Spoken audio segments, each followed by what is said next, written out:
Ted Bundy, The Mask of Sanity, a documentary script in the annals of American crime. Few names evoke the same visceral reaction as Ted Bundy. Handsome, articulate, and seemingly destined for success, he became one of the most notorious serial killers in history. This is the story of a man who wore many masks: law student, political volunteer, crisis counselor, while concealing the darkness that would ultimately claim at least 30 lives. Ted Bundy, born Theodore Robert Cowell in 1946, had an early life marked by identity confusion, a challenging family environment, and early signs of disturbed behavior, which contrasted with his later image as a charming and intelligent young man. Birth and family secrets. Bundy was born out of wedlock to his mother, Eleanor Louise Cowell, at a home for unwed mothers in Burlington, Vermont.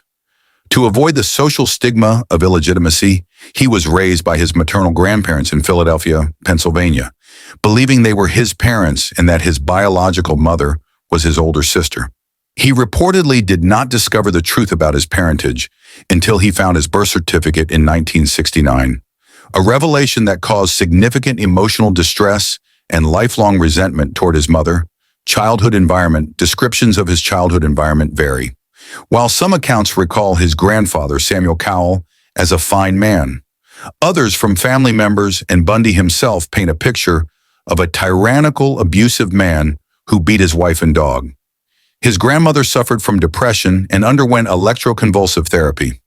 Some researchers point to this volatile home environment and lack of a stable, intimate connection with his mother as contributing factors to his later psychological issues. Despite later efforts to present himself as a well-adjusted individual, Bundy exhibited several red flags and antisocial behaviors from a young age.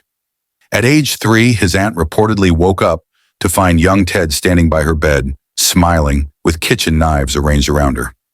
Neighbors recalled him being a mean-spirited kid who engaged in acts of animal cruelty.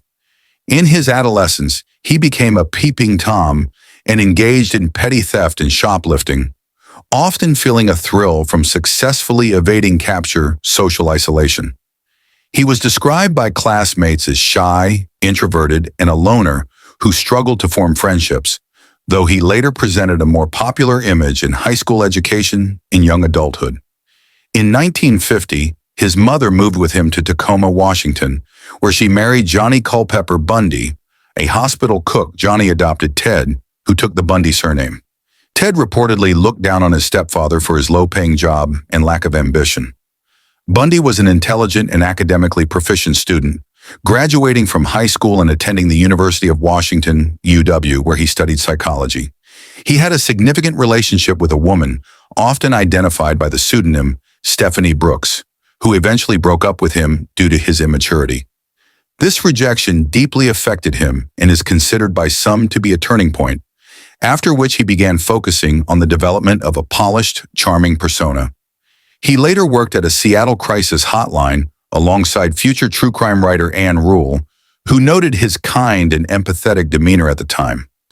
By the time his murder spree began in the early 1970s, Bundy had successfully created a facade of normalcy that allowed him to go undetected for years. Ted Bundy was one of America's most notorious serial killers, active primarily during the 1970s. Bundy had already been imprisoned Here's for an several overview years. of his crimes. Victim profile and methods. Bundy targeted young women and girls, typically with long dark hair parted in the middle. He was known for his charm and good looks, which he used to gain victims' trust. He often approached women in public places, sometimes pretending to be injured or disabled, asking for help carrying books to his car, or impersonating authority figures. Known crimes. Bundy confessed to 30 homicides committed across 7 states between 1974 and 1978, though the actual number may be higher. His confirmed victims included women in Washington, Oregon, Utah, Colorado, and Florida. His crimes involved kidnapping, sexual assault, and murder. He often kept victims' remains and revisited crime scenes. In 1974, he abducted multiple women from Washington and Oregon. He killed 2 women at a lake in Washington in broad daylight on the same day. In 1978, he broke into a Florida State University sorority house and attacked 4 women, killing 2. His final known victim was a 12-year-old girl in Florida. Capture and trial. Bundy was arrested multiple times and escaped from custody twice before his final capture in 1978. He represented himself during portions of his trials, which were some of the first to be nationally televised. Bundy became a cult figure. Women flocked to his trial. Every time he turns around, I kind of get that feeling, oh no, he's gonna get me next. But yet you're fascinated by him. Very, very. Every night when I go to bed, I just, I get very scared. I shut my door and lock him, Try to imagine yourself in his place and to see how he's feeling, looking at the pillows, the blood stains and everything, if he really did it or not. Why do you do it? I don't know. Robin Lloyd, Channel 4 News. He asked one very direct question of his #1 fan. Carol, do you want to marry me? Yes. And I want to marry you? Yes. And I do want to marry you. He said you did. Was convicted and sentenced to death and was executed in Florida in 1989. His case remains significant in criminal psychology and law enforcement training. Hundreds gathered outside the prison celebrating. His final words were to his mother and lawyer.